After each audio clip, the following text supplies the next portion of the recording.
morning, YouTube and Sea-Doo owners. So I have three Sea-Doos, the 170, the 230, and the 300X. And I just sold the 170 to my brother, which actually was the most nimble and fun to ride, to be honest with you, because it had just enough power and acceleration to make you feel comfortable throughout the entire RPM range, where the 230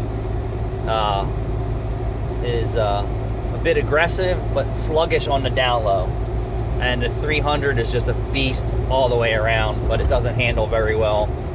But this is like three rides on a brand new 300X, and we're about 10 minutes into a ride on yesterday in Ocean City, of course it's inlet, and he comes over to me and says, the check engine light's on, it says the engine's at temp or it's hot. I'm like, that's fucking weird. I'm like, shut it off. Mind you, we're in the middle of the inlet in Ocean City. So he starts it back up, the engine light's still on. I'm like, all right, nurse it back to the dock. I pull the seat off, and reservoir's empty and there's antifreeze everywhere. I'm like, are you fucking kidding me? Has anybody else out there had any issues like that? I'm curious, because I'm on my way to Ben Salem Sea-Doo dealer to drop them off. Both of them, my 230, the radio won't sync, and the 300's, fucking broke. And the whole reason why I bought brand new Wave Runners is not to deal with this shit.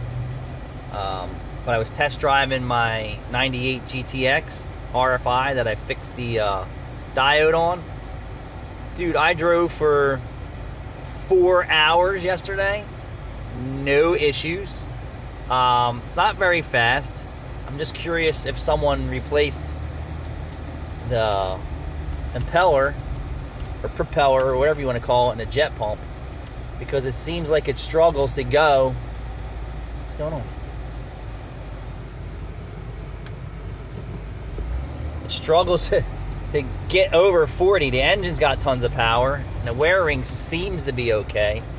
But I was trying not to wring the piss out of it, staying around 6,500, $7,000. I need to look at that, because I think it is the 787 and it's not the 959, and I'm used to the bigger engines.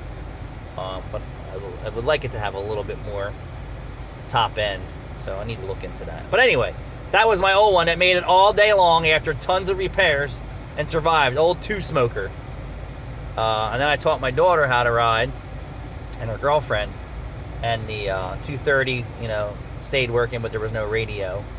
And from her doing so much idle time on the two-stroke, she fouled out the cylinders.